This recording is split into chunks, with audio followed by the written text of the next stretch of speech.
is a production of DallasCowboys.com and the Dallas Cowboys Football Club. How about them Cowboys? This is Mick Shots, streaming live on DallasCowboys.com and the official Dallas Cowboys app. Now, here are Bill Jones, Everson Walls, and Mickey Spagnola. Well, 2 out of 3 ain't bad. No Everson Walls today, but we will be joined in just a little bit by someone from his era, the great Danny White, on this edition of Mick Shots, as we are now less than 3 weeks, in fact, 2.5 weeks away from NFL Draft Day. And, Mickey, you would not believe how much I have filled up my big green NFL draft scouting notebook in the last week. There's all sorts of scribbles all over this book right now.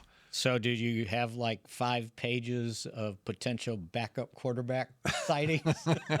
That's where I started. That's at the very beginning. All right. In fact, pages are coming out of the notebook. I've been perusing these backup quarterback prospects. Very nice. Yeah. But wait a second. I thought the Cowboys had their backup quarterback since the last time we convened. They acquired Joe Milton. Did they acquire him before last time we talked? We talked about him last. I can't remember. It was like Tuesday or Wednesday. Well, but we did Monday. That's what I'm saying. We haven't talked about Joe Milton. Oh, I thought you said we talked about it. No, we haven't talked about Joe Milton. By the way, before we get into Joe Milton, Danny White, we're going to have him on in the second segment, and he and his daughter, Heather Jo, have written a book called Spotlights and Shadows. And I read it last night late after I got home from work, and I love the book. I can't wait to talk to him. And it's not there is football in it, but it's basically a book of life lessons, and I can't wait to hear Danny talking about it. Yeah, absolutely. As a matter of fact, when I ran into him a year ago, when he was it was the quarterback award in Fort Worth. Davey O'Brien Award. He was I guess they bring in a former legend or whatever, and he was there, and his daughter was with him, and they were talking to me about it, and they said, can we send you kind of a pre-publishing book to read and let me know what you think and if you have any suggestions? And so I hurried up and read it, and, it was fine, and I kind of congratulated them on what they did, gave them a few suggestions, and then I had already read it, and I said, all right, well, when it comes out when we're in training camp, then we'll get them on. Well, one thing leads to another, and we get busy doing what we do, and I never got around to doing it, so I thought, okay, now's a good time. So, it'll be interesting to hear why he did it and how they did it, too. Yep, and it's really good stuff, especially for those of us who followed the Cowboys fans back in the 70s and 80s, and have had a ton of respect for Danny White over the years. All right. Speaking of quarterbacks. Okay, so we jump right in on Joe Milton. What do you make of the acquisition of Joe Milton, a Cowboys roster that, of course, has Dak Prescott? It's out there on the practice field in the rehab group throughout this offseason and looks good. And you got Will Grier, who was reacquired late season. And now you add Joe Milton to the mix. So here's the way I look at it. The Cowboys were going to use, or at least we were projecting that they would use a third-day draft choice on a young quarterback that they could groom. To potentially be a backup of the future, sort of in the vein of when they drafted Dak Prescott in 2016. Their idea was, okay, we're going to use our second, fourth-round pick on maybe the backup of the future, not immediately, but the backup of the future to Tony Romo. And so basically what they did this year was, instead of using a 5th, 6th, or 7th round pick on a quarterback, they used the 5th to trade for Joe Milton the third, a former 6th round pick of the Patriots. And so that's how they drafted their quarterback, with a year of experience. Now, I thought everybody needed to tap the brakes a little bit because immediately the Cowboys have acquired their backup quarterback for this season. I don't think they look at it that way necessarily, right? He can come in and compete for it. He can compete for it. He's got to compete with Will Greer, so he could compete for the backup job. He could be competing for the third quarterback position on the roster, and I was told this does not preclude them signing a veteran quarterback who's out there. I think it's likely, right? They will, and I don't. And as far, I don't think it changes anything as far as the acquisition of a quarterback, whether it's in the draft and or free agency. The Patriots gave him away, right? Basically, I mean, that's what I don't understand about it, especially with the potential that Joe Milton showed in the one game that he did play, which was against a lot of Bills backups in the last week of the regular season because the Bills did not need to win that game. I went back and watched the game. Drake May played the first series. It was very, very cold, it appeared, that day when they played Buffalo. So the Bills were less than enthused to play the game. And they were protecting players because everything was locked up for them as far as the division and their seeding goes. And he looked, and Milton, you've seen the stats, he looked good. Okay. The issue with Joe Milton is that when you look at his stats going back to college, over the last 7 years, he has not played a lot of football. This is going back to his first year at Michigan in 2018. I mean, sound familiar? Yes, he has literally thrown over the last 7 years about 150, 200 more passes in games than what Trey Lance has the last 7 years. And so I agree, tap the brakes on that. Now, I think it's a great move for the Cowboys to bring him in. But I'm just scratching my head with the Patriots. This is a guy with 3 years left on a contract that pays him nothing, $1 million a year. Not even. I think what he's costing the Cowboys' base salary is $960,000.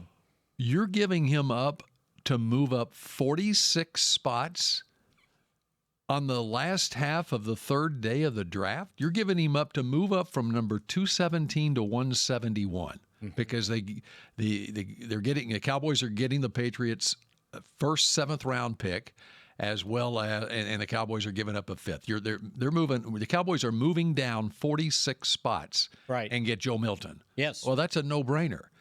But it doesn't change anything else. In fact, I would take it a step further on this draft.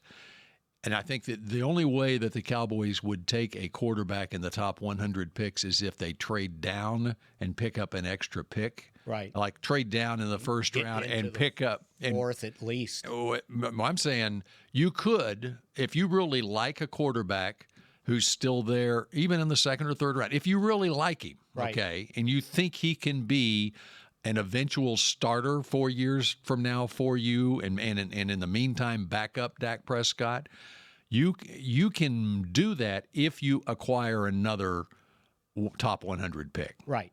Okay? Right. And that's the only scenario I can think of that the Cowboys would pull the trigger on something like that, and they would really have to like that quarterback. But they're still in the market definitely for a third-day quarterback regardless, and without a 4th round pick that would be 5th round, 6th round, whatever.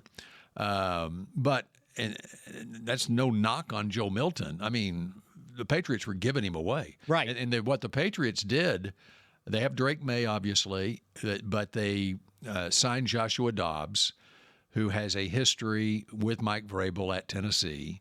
And he might, Joshua Dobbs might be the brightest person in the league. He's a rocket scientist. Right. So he was going to be their backup quarterback. But the problem with Joe Milton is he does not have enough snaps. He has not played enough football for him to say, if Dak Prescott got hurt the first game of the season, Joe Milton's going to be able to go in there with that limited experience and do what Cooper Rush did. You caught lightning in a bottle with Dak in that same scenario, because that was not the plan. But Dak had so much more experience in college. Joe Milton starting. starting experience in college at Mississippi State. I mean, he got Mississippi State all the way to #1 in the country playing in the SEC. Right. Joe Milton spent 3 years at Michigan as a backup, 2 years at Tennessee as a backup, and finally in his 6th year of college got on the field and looked decent enough to be a 6th-round draft pick. So that was my point, because if I had heard it one more time or seen it written, the Cowboys just traded for their backup quarterback. No, they traded for a candidate to possibly become, because as Bill said, the day tomorrow Dak's out, you're going to put this guy in there with 1 game of NFL experience and say, okay, save the season. And having said all of that, Joe Milton might come in here next week when they start off-season workouts and hit the ground running, and there's no he could pull a Dak Prescott and be the backup quarterback without and win over whoever else they bring in here, and the Cowboys hope that happens. But there's a reason that the Patriots gave up on him after 1 year where they could have had him as a backup to Drake May for the next 3 years, and the fact that no other team in the league. Now, apparently, the Patriots are saying that they did Milton a solid and sent him to a place that he wanted to go and had better offers on the table. But I roll my eyes at that too.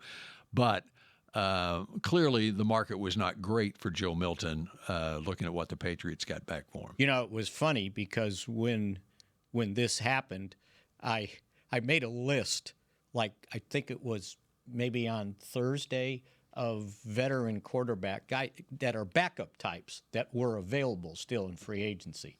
By Friday afternoon, I had to scratch 2 of them off the list already because the Chargers ended up signing Trey Lance to a 1-year deal. How about that? Up to $6.2 million. Okay, how about this? What would the reaction have been? Okay, you talked about the reaction by the Cowboys trading for Joe Milton. Yeah. Okay, and there's excitement. Okay, what would the reaction have been from most of the fans out there if the Cowboys had re-signed Trey Lance? Right. Oh, what are we doing? Yeah. We already wasted $6 million. And a lot of that has to do with the fact that Trey Lance was the 3rd pick in the draft and is considered a draft bust. And Joe Milton is a 6th rounder. Right. But if you look at their resumes, there's no. In fact, the one game that both of them played last year in the final game of the regular season, it is very similar what both of them did statistically in those games against playoff-bound teams. Right, exactly. So I scratched Trey Lance off. I had to scratch off Case Keenum because he ended up signing. So my list ended up with Josh Johnson, C.J. Beathard, Ian Book, Desmond Ridder, Joe Flacco, Easton Stick, Carson Wentz, and my favorite one, Drew Lock. And we're talking a guy that was very successful in college, never really got a clear shot at a chance to start in the NFL, not with Denver, not with Seattle. He was the backup, last year with the Giants, yes, I believe. Yep. And he's available. And I think what the Cowboys are doing with this kind of list of veteran backups is they're waiting for the price to come down. Or they're waiting for after the draft. Right, to see what they can do in the draft. And see what they can do in the draft. The other thing that happens after the draft, and the same thing happened with the Zeke Elliott signing last year, then you sign an unrestricted free agent, and it doesn't count against your compensatory picks for the following year. Exactly. And these guys who are probably looking for the best deal available will wake up on May 1st and go, mini camps are starting, and I don't have a job. So I better sign somewhere. Now, I'll throw another name out there. I don't know if you mentioned C.J. Beathard. Yes, I did. Okay. Yeah. And Beathard has a history with Schottenheimer. With Schottenheimer. And he could be a veteran guy that comes in here, and that would be competition, whatever. Here's a guy who has started games in the league, and then we see how it pans out throughout the offseason and training camp. Now, the And then I heard, and then the people that, whatever the Cowboys do, there's going to be a negative reaction, like they don't know what they're doing. So this is the same thing with Trey Lance. They brought Trey Lance in, da-da-da. This guy has an advantage because he's going to be here for the offseason, for the OTAs. He's going to be here for training camp, and he's going to be here for preseason games. If you remember, Trey Lance got here the week before the season started and had none of that experience with the team, with the offense, with the offensive system. So at least this guy doesn't have one hand tied behind his back, learning things in the offseason.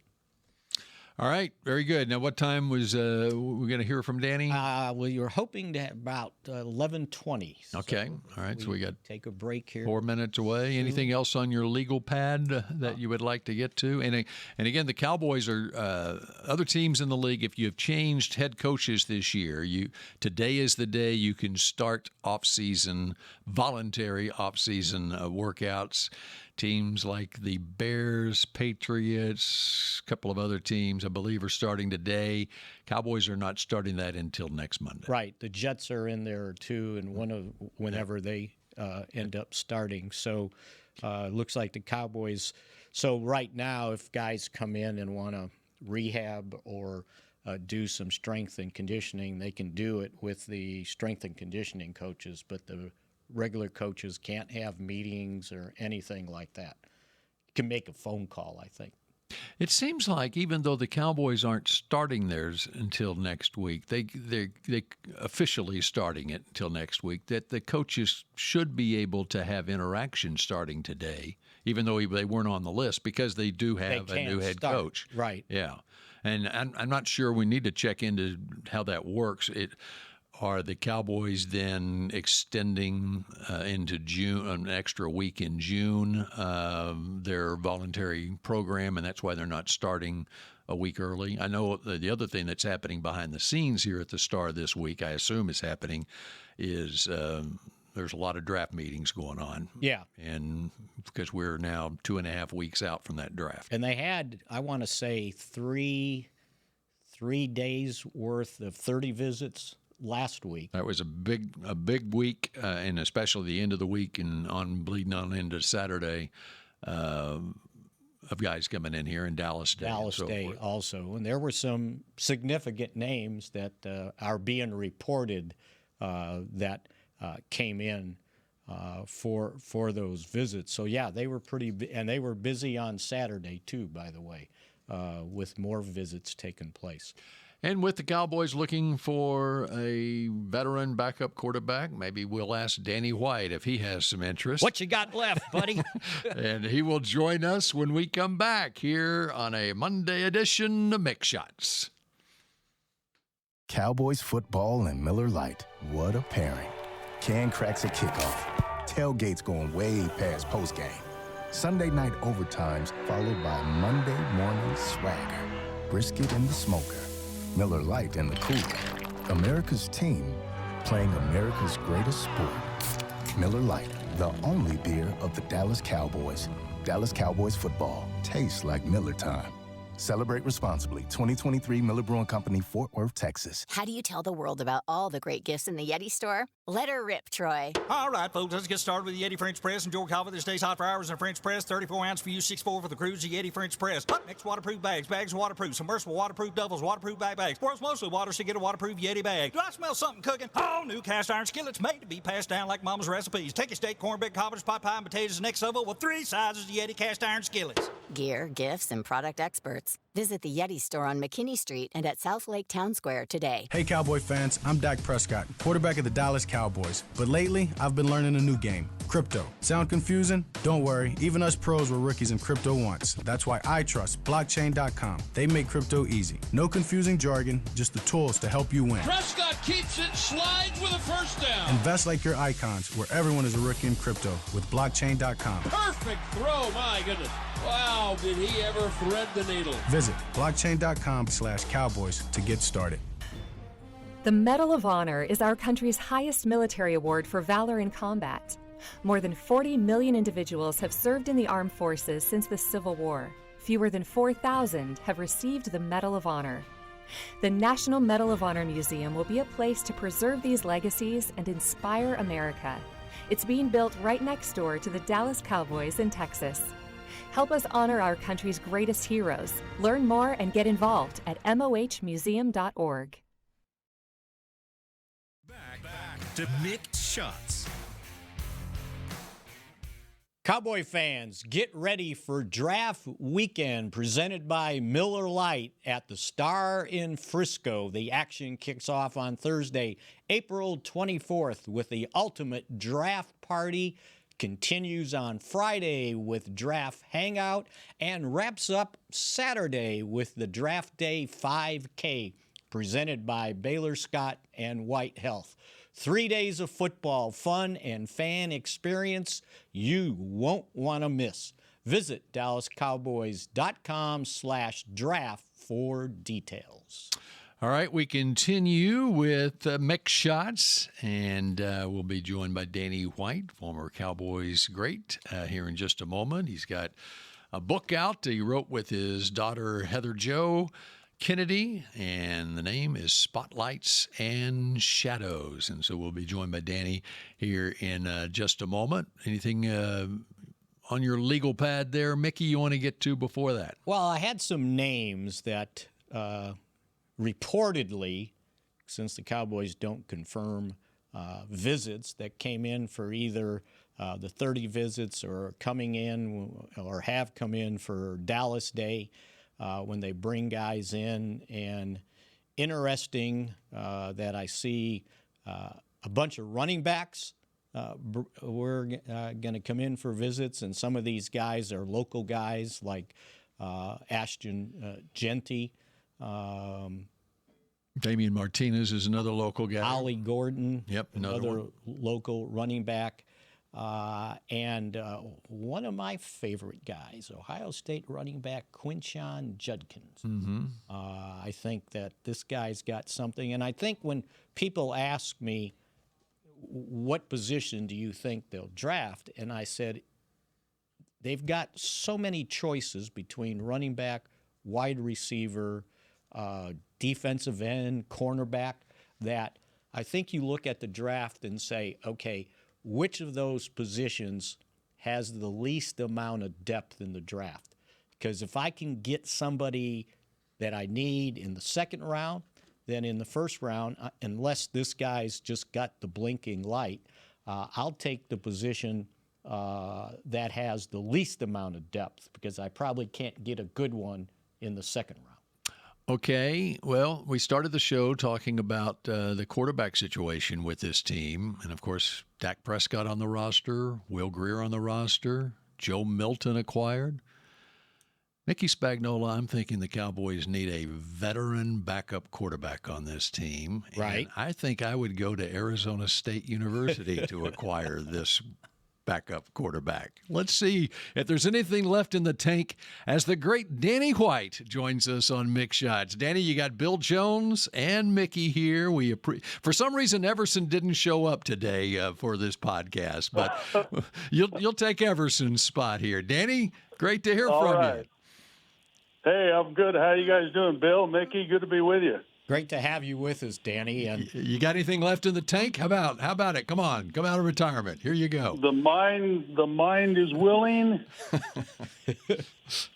but the body is weak. Something like that. Something like that. You know what? It's a funny feeling, because in my mind, I'm 25 years old, and I go out and I think I can still throw the ball, and it just doesn't happen. I don't know what happened. Well, I'll tell you, a funny thing happened. I think it was yesterday. I had gone skiing, and I had a beard for the last month, and only one or two people noticed that I shaved it on Friday, right? And I said something to my wife, and she goes, oh, yeah, you shaved it. And I'm going, huh? And she goes, why'd you do it? I said, it was starting to make me look old. And she goes, you are old. I was like, okay, thanks a lot. Appreciate it. Oh, funny how that works. Yep. All right. Well, Danny, let me tell you this. I worked at CBS 11 yesterday, and I worked late. I had a show at 10:30 at night. I get home last night close to midnight. I picked up a book that Mickey gave me called Danny White, Spotlights and Shadows, with daughter H.J. Kennedy right here. I was up to 2 o'clock this morning reading your book, and I absolutely love this book. I read it back from front cover to back cover. Now, I didn't have to skip through because I needed to go to bed at some point. I had to skip through some of it, but I just absolutely love this book, Danny. Well, thank you, Bill. I appreciate it. It was a lot of fun. I swore I would never write a book because it's just, to me, writing a book is just being presumptuous. You know, like I got something to say and you need to hear it, and you know. But my kids, especially my daughter Heather, they talked me into it. It's mostly for her. She's a certified life coach, and she's written a book of her own now, and And they just convinced me that, you know, I've lived kind of a charmed life. I've had a lot of things go my way and had some opportunities that most people don't get to have and would love to have, you know, to be the quarterback of America's team. And and maybe there's some things there I ought to share. And the stories started coming back, you know, and some of that stuff about Coach Landry and Coach Cush in college were just priceless, and they've all got a real moral to them, and that's what I was trying to do was make it somehow apply to everyday life, so people could get something out of it, and that's what I was hoping. I didn't want to write a sports book. I wanted to write a self-help or a motivational book, at least a little bit, and that's why all the poetry and all that stuff. But I ended up, when it was done, I was so glad I did it, and so I hope people enjoy it. Yeah, Danny, I was going to ask you that was the unique thing about this book, because normally when former players write a book, it's memory of this game and this story and all that kind of stuff. But yours was more in depth about kind of emotional feelings you had about playing, Heather's thoughts on growing up with a celebrity dad and what that was like. A celebrity dad who didn't ever want to be a celebrity. Right, exactly. And thus, Thank you. Thus the title of the book, right? And right. It was so unique, and you gave us some more of the background kind of feelings you had about doing this job, but being able to juggle raising a family at the same time. Well, it's about priorities, Mickey, you know, and I think and I hope if nothing else, the one thing people get out of it is that, you know, we all develop talents and have gifts, and some are permanent and some are temporary. And unfortunately, most of us spend a large amount of time, most of our life, developing temporary talents. And by that I mean things you can't take with you, things that are, you know, I learned two skills in my life, throwing a football and playing the piano. Mm-hmm. Well, thanks to my mom, I spent 8 years taking formal piano lessons. I don't throw footballs anymore, you know, but I play the piano every day, and it's brought me so much enjoyment and relaxation and all that, so it's developing things that are going to be around your entire life and even beyond your life, you know, family, friends, faith. Those are the things that I hope people got out of it, that to me at least are the most important things we can develop in our lives. All right, let's talk about playing the piano. Yes. And how it affected your football career. And for most of us, okay, I know myself, we had a piano, and my parents never made me take piano lessons, but the piano was sitting there, and I would get on it occasionally and bang on it. And now after reading your book, I'm sitting there going, and I had a great friend growing up who could play the piano, and then I was envious of him once we got into high school and college because all the girls flocked to him because at parties he could play the piano. But you told a great story in here how the piano lessons and the discipline of every single day, a half hour on the piano, how it affected you as a football player. Yeah, and never had any clue, nor did my mom, that I was developing skills that would help me as a quarterback.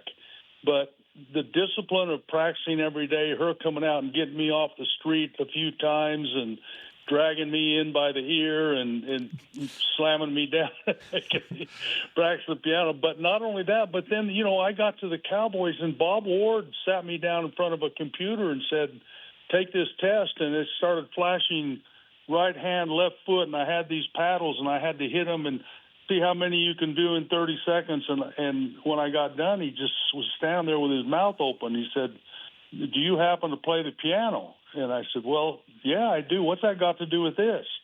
He said, well, you look at notes on a page, your eyes send a message to your brain sends a message to your body, and you do what you see, and the faster you can make that process work, the better piano player you are. And I could just tell by the way you take this now. I said, well, what's that got to do with football? And he said, well, what do you do as a quarterback?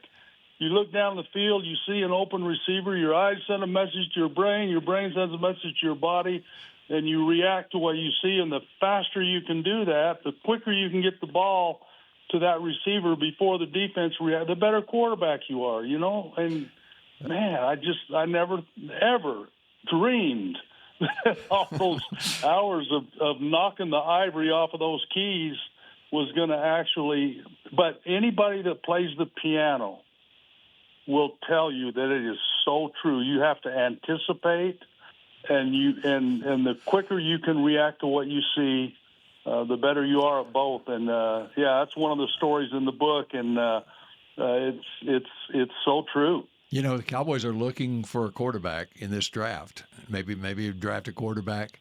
I'm thinking Jerry Jones is going to hear this, and that's a question now that's going to be asked of the quarterbacks.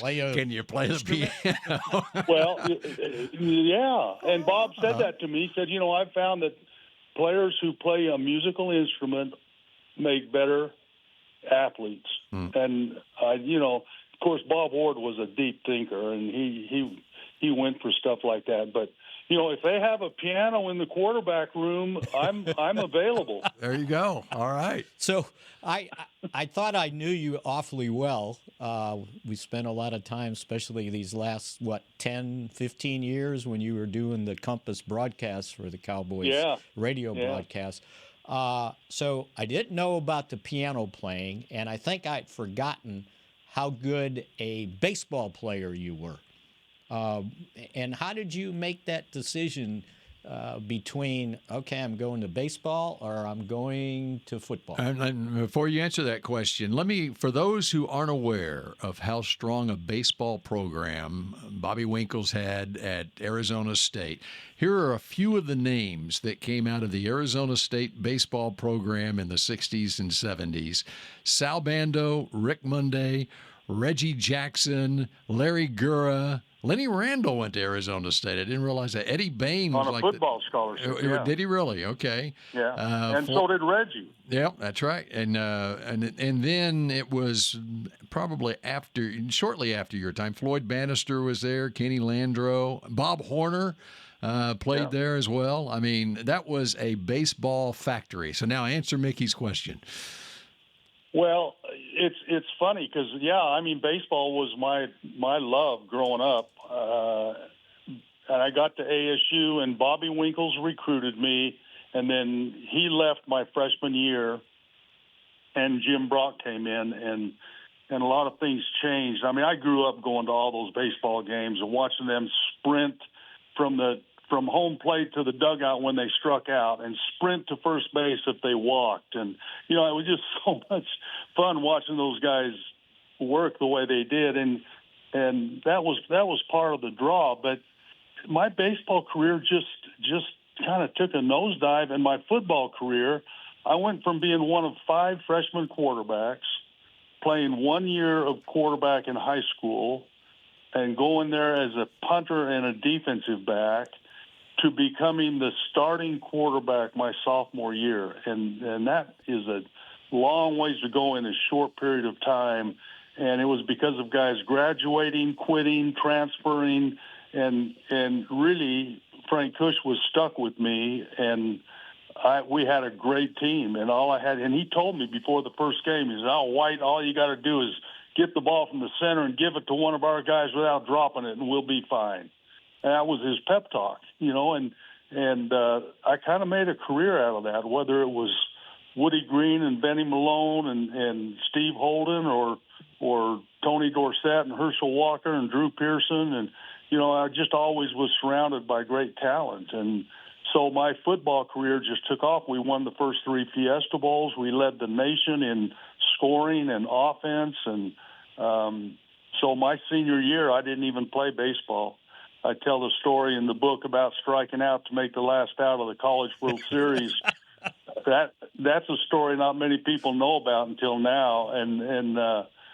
But that was the last time I played baseball. If they would have let you hit, then you wouldn't have struck out, though. If he would have let me swing at 2-0, and I was one of those guys that did everything the coach told. There are times, and I learned this kind of the hard way, when you, as a quarterback or as an athlete, you have to do what you feel and not what the coach tells you to do. And that was one of those times. The last play of the 49er game, championship game after the catch, was another one of those times when I wish I'd have done what I felt instead of what Coach Landry told me to do. So there are times like that when you just got to go with your feel. And that was one of those times that I had a 2-0 count and a fastball was coming, and I could hit any fastball. Nolan Ryan couldn't throw one by me. But I couldn't. If it broke a quarter of an inch, I couldn't hit it. That's why you became a quarterback. That's why I became a quarterback. I'd still be riding around on a bus in West Texas playing minor league baseball if it hadn't been for that, if I could hit a curveball. But, the next 2 pitches were curves, and that was the end of my baseball career. You mentioned things about how you were fortunate, how things fell for you. And I thought the interesting thing, and I think this is indicative of some of the stories you told in the book, is how you met your wife, the mother of your children, and how important family became to you. And I thought maybe you can tell the story of when you first met her. Are you talking about our first date? Yes. That's unbelievable. Yeah. We had just met. They just moved into town from Canada, and I'll tell this pretty quickly, but it was homecoming, and I asked her to go to homecoming with me, and we didn't even know each other hardly, and she was not a big football fan, and I got kicked in the head by one of my own players early in the game, and I was out. I mean, I was out, and concussion and all that. Went home. I'm sitting in front of the TV watching television, and Mom walks in and says, "Danny, didn't you have a date with that new girl tonight?" And I said, "Mom, I don't remember anything." So she said, "Well, I better call him." And so she called, and Jolene had been sitting there in her dress and all made up. She didn't go to the game. She didn't know what happened. And now it's like 11 o'clock at night, and anyway, my dad ended up driving me over and picking her up because I couldn't drive with a concussion. Picked her up, and we went down to Bob's Big Boy on Main Street in Mesa and went in and I bought her a hamburger. and my dad sat in the car and waited for us, and we went back out. He took us home, and that was our first day. The next day, I didn't remember a thing about it. And that led to 46 years of marriage. I must have done something right. That's all I can say. And how many kids? 4 kids? Well, four kids, 16 grandkids, and then I just got remarried. She passed away 6 years ago from brain cancer, and then I remarried 2 years ago, and Linda has 15 grandkids, so we have 31 between us, and 9 kids, and life kind of started all over again. Do you have a roster? Those are the kind of things. Those are the kind of things I'm talking about that are really, really important to me anyway. And my football career is kind of just a blur now. And the poetry part too, right? Oh, I loved because that was how I trained my brain for Landry's game plans. You know, we'd get a game plan on Tuesday night and had to have it memorized Wednesday for offensive day, and he would change things up every week. He'd never run the same play from the same formation 2 weeks in a row. So we had to be able to memorize, and that was back before players had receivers in their helmet, and that the coach could just talk to them and call the play. That's probably the biggest thing that's changed in the game since I played, at least the quarterback position, is being able to talk to the quarterback. Well, so we had signals, and we had to memorize all that stuff, so I would train my brain by memorizing poetry. And some of those, not only were they great to memorize, but they were inspirational as well. Just reading the book, and I love how transparent both you and Heather Joe are about tragedies that have happened in your life. You mentioned Jolene's brain cancer, and I think for a lot of people, it will help them who are dealing with things like that. I've got a good friend who just was diagnosed, and that sort of thing.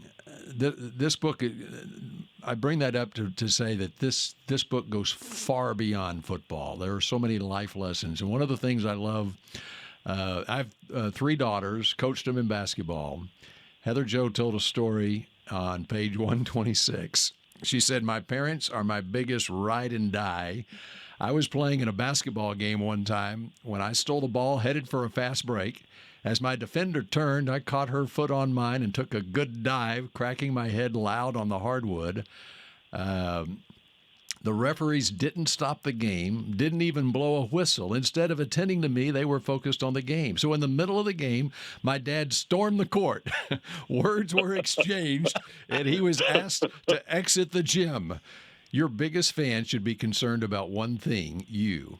I guess I should have said there was an attempt to throw him out of the game. They weren't successful." That's exactly right, Bill. I told them they better go get the Arizona National Guard if they think they're going to get me out. Because I was sitting right behind Heather. She was on the bench. And, I mean, if you could have heard the echo of her head hitting the floor, I freaked out, and I did. I just ran straight out into the middle of the game, and I said, "What are you guys doing? Stop the game!" And they tried to kick me out, but they didn't. I didn't budge. It wasn't about them. She said they let you stay in the gym. I was fine, by the way. Our trainer took care of me while Dad and the ref were facing off. That made me feel better about my antics as a youth basketball coach in the referees. Oh man, parents can be the worst, can't they? Or the best, one or the other. Again, it's a great example of there's stuff for parents in here too. I love this. I was going to say, and me too, trying to help coach junior high fast pitch girls softball that I managed to get thrown out of a game one time. Well, I tried to help Joe Germain here, coach high school. I got thrown out of 2 games. I had to go sit up in the booth and coach from the booth because I just couldn't handle the high school officiating. Just, oh my gosh. I hear you. It's tough. Well, And so now in your retirement life, are you keeping just as busy as you ever were? No, I hope not. Well, you got how many grandchildren? 31. There's got to be tons of games you have to get to, right? Every Saturday is, I mean, Linda goes one way and I go the other way, and we divide and conquer and try to get it done. But, yeah, and then Sunday afternoon dinners, and there's a lot of stuff going on. But you know what? I went for a number of years by myself. And fortunately, I had my kids, around me. But I'm not one of those guys. Some guys can live by themselves. I'm not one of them. So I'll take it. I'll take being busy any day over just having nothing to do. But speaking of parenting and grandparenting, you know the importance of the parents and the grandparents being at the games because you lived it with your great parents that you had. Do you have a roster on your refrigerator with everybody's name, all the grandkids? I have it in my phone, yeah. Not on the fridge. I can't carry that fridge around in the car with me. I got to have it with me at all times. But, I just personally, I think it's one of the real problems in our society and our culture today is just parents either they're not there at all or they're too soft or I've got an answer for everything, and that's one of my answers is parenting. Good parenting will solve a lot of problems. Well, I think people need to be able to read your book. So it's Danny White, Spotlight and Shadows, and you can go to Amazon.com and you can get a copy on Kindle. You can get a hardcover copy or a paperback copy, and I suggest that if you're interested in a career that Danny White made for himself and the family he raised and how he was raised by a very strict father, I think you would enjoy this book. And Mickey, also, if they want a signed copy, if they go to my website, DannyWhite.com, they can get we'll sign one and send it to them. Oh, very nice. Well, very good. I love it. I'm going to read it again. I was able to, like I said, go slow down. I can slow down and take it all in. When I sit before I go to bed tonight, after the national championship game tonight, I'll read Danny White's Spotlights and Shadows once a year. and by the way, well, I'm impressed, Bill. You're one of those guys that can read with one eye closed, I guess. That's great. And by the way, kudos to Heather too. I thought her insight in the book was invaluable. She's spot on with her memories and how that affected the relationship you had with your daughter, how it affected her life. I am just a little bit proud of her. I could imagine. Well, Danny, we appreciate it and hope to see you soon. And hopefully this Cowboys team can win some games for you. Well, thanks for having me on, guys. Let's do it again sometime. I'd love to. Absolutely. This was a fun trip down memory lane, especially your memory lane. It was great. What's left of it. Yeah. The great Danny White here on Mick Shots. Thanks, Danny. Again, the book is Spotlights and Shadows with his daughter, Heather Jo Kennedy. Thanks, Danny. And Mick Shots continues in a moment. Star Sports Tours is the only official fan travel partner of the Dallas Cowboys, offering exclusive game weekend travel packages with pre-game sideline access and photo ops with current players, cheerleaders, and Cowboy legends. You want to stay at a team hotel, attend the best tailgate party in Texas, tour the Star, and talk X's and O's with me, Everson Walls?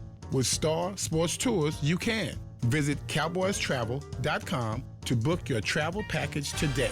Hey Cowboy fans, I'm Dak Prescott, quarterback of the Dallas Cowboys. But lately, I've been learning a new game, crypto. Sound confusing? Don't worry, even us pros were rookies in crypto once. That's why I trust blockchain.com. They make crypto easy. No confusing jargon, just the tools to help you win. Prescott keeps it, slides with a first down. Invest like your icons, where everyone is a rookie in crypto with blockchain.com. Perfect throw, my goodness.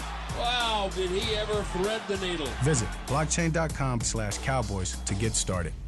Star Sports Tours is the only official fan travel partner of the Dallas Cowboys, offering exclusive game weekend travel packages with pre-game sideline access and photo ops with current players, cheerleaders, and Cowboy legends. You want to stay at a team hotel, attend the best tailgate party in Texas, tour the Star, and talk X's and O's with me, Everson Walls? With Star Sports Tours, you can. Visit cowboystravel.com to book your travel package today. Cowboys football and Miller Lite. What a pairing. Can cracks at kickoff. Tailgates going way past postgame. Sunday night overtimes followed by Monday morning swagger. Brisket in the smoker. Miller Lite in the cooler. America's team playing America's greatest sport. Miller Lite, the only beer of the Dallas Cowboys. Dallas Cowboys football tastes like Miller time. Celebrate responsibly. 2023 Miller Brewing Company, Fort Worth, Texas. Back to Mick Shots. Get excited for the most dazzling DCC experience yet. Dallas Cowboy Cheerleaders on Tour is coming to a theater near you. Witness live performances, enjoy an on-stage Q&A session, and even be part of live auditions. If you're in Dallas, San Antonio, Austin, Midland, or El Paso, mark your calendar. For dates and tickets, visit DallasCowboyscheerleaders.com/tour.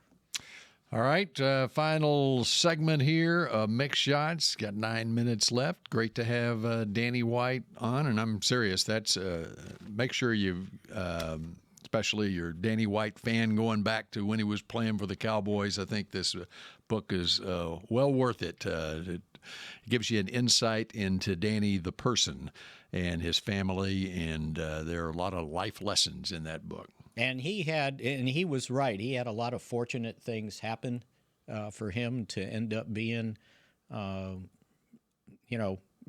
Cowboys started off as the punter, right? After he started his career at WFL, World Football League with Memphis, the show. Memphis Southmen. Southmen, yeah.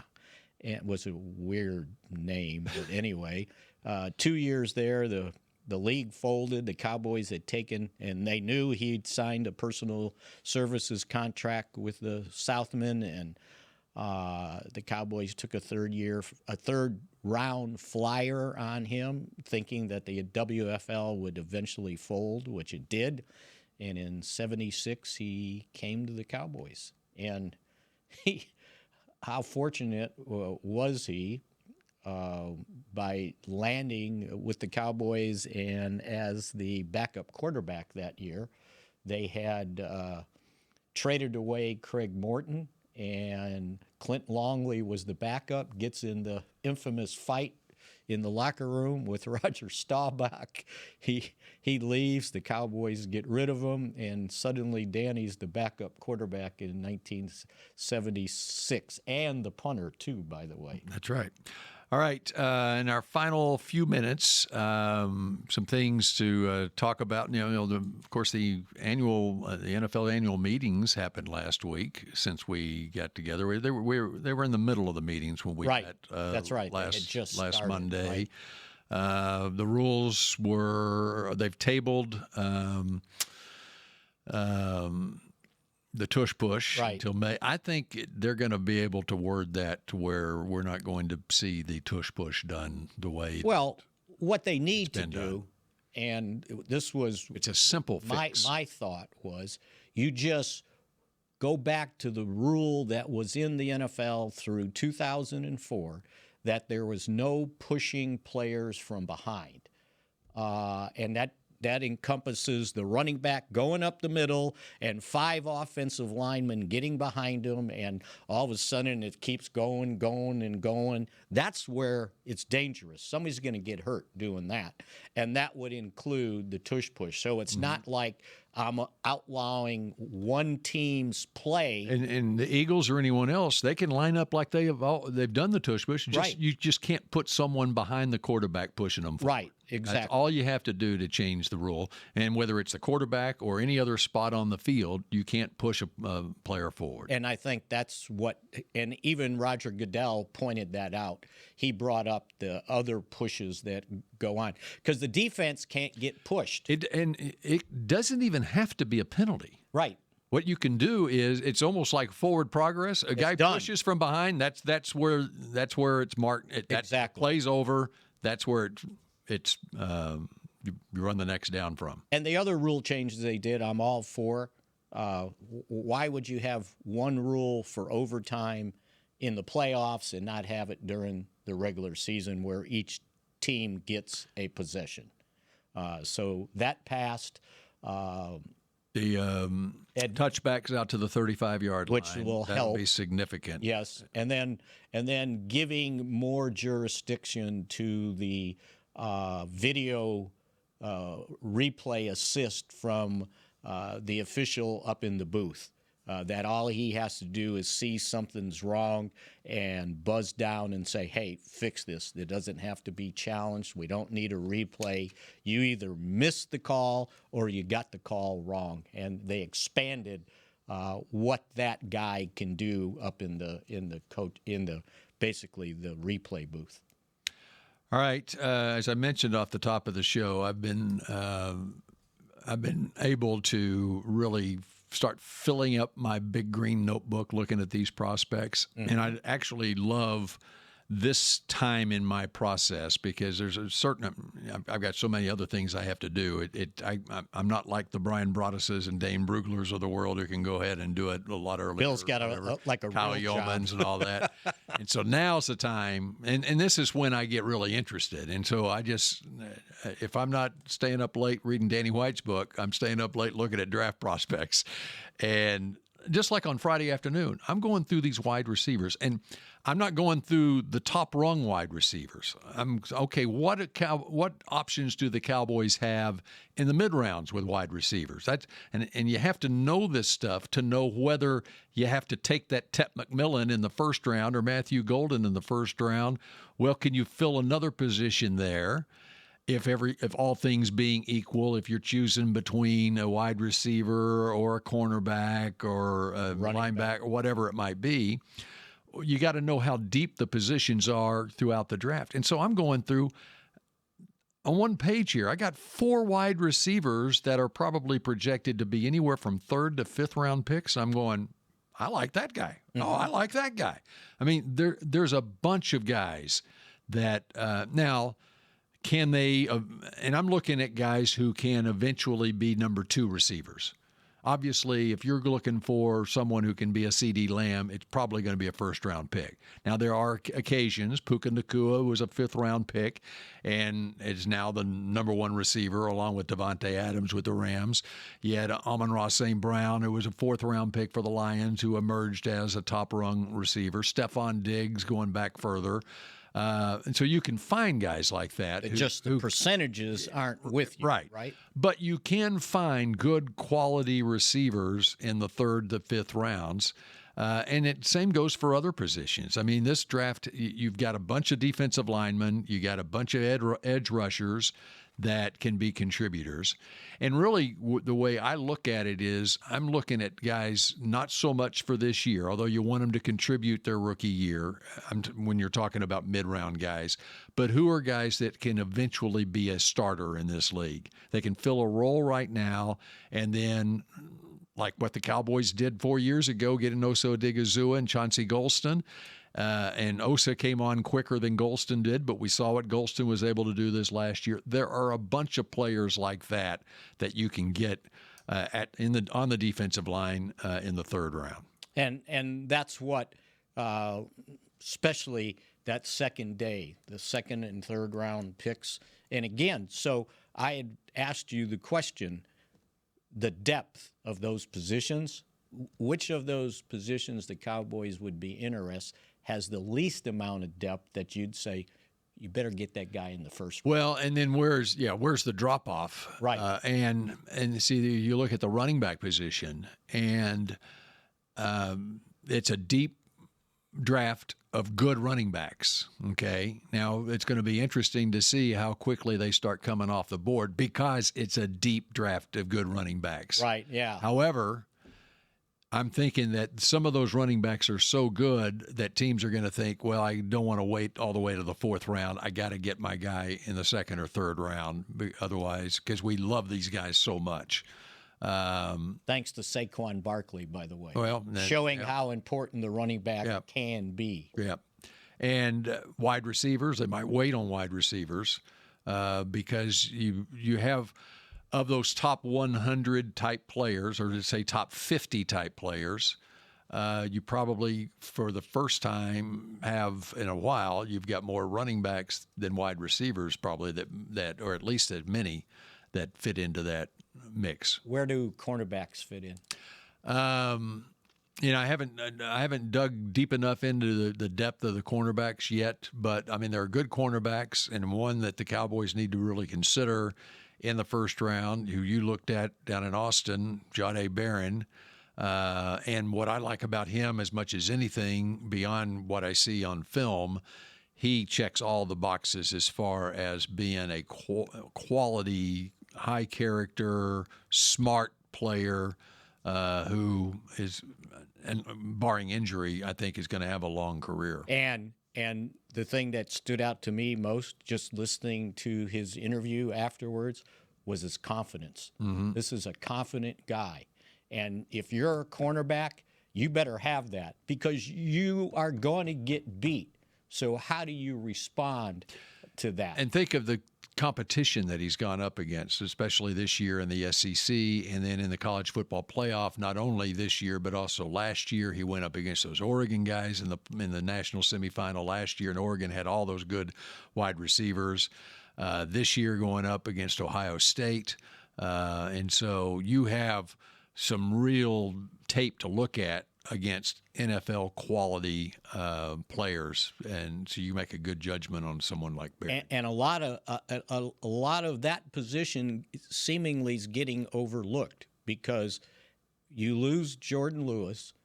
The Cowboys right now, if they're going to start whenever, it's Deron Bland and tell me who.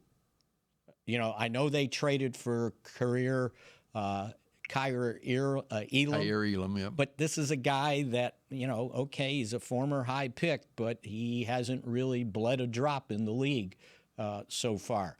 And so I don't think they can sit there and say Trayvon Diggs is going to be ready to go for the opening of the season. And I think you got to look at both Diggs and Overshown as guys that, in your own mind, as you're planning out this year, is what are you doing at cornerback and linebacker? Right.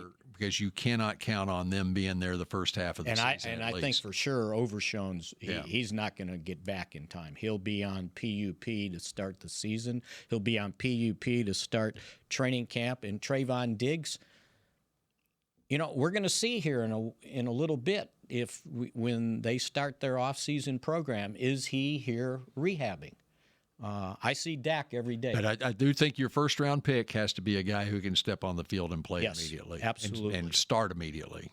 Picking at number 12. And maybe the second-round guy, too, when we're looking at defensive linemen also, which we didn't even... Well, and it'd be in a rotation on the defensive line. Right, so, yeah. Because I don't think... Just like Nealon last year. I mean, he was in a rotation last year. And so now if he can step up and be a guy, right? And Sam Williams comes back as the player they thought they were going to have until he tore his ACL, and Micah Parsons, which we didn't even touch all that business. But even as far as the edge rushers go, and I know we're out of time here, even as far as the edge rushers go, you got to keep in mind, and this ups the need for edge rushers, Izet Williams is in the last year of his contract. Dante Fowler's on a 1-year deal as well. And, and he may be best as a rotation guy, not having to play 50 snaps a game. Yeah, and that's what he's been lately. He had a little over 500 snaps with Washington last year, but the year before with Dallas, he was around 300 snaps. And that's basically what Sam Williams has topped out in the first 2 years of his career. And even 500 snaps, that's probably half of them. 25, 30%. It's you typically will get 1,100 snaps in a season? On defense. And so that's about 50% of the snaps. Anyway, all right, our thanks to Danny White for joining us here. Everson will be back next week, and we will see you again next Monday at 11 on Mick Shots. See ya. This has been a production of DallasCowboys.com and the Dallas Cowboys Football Club.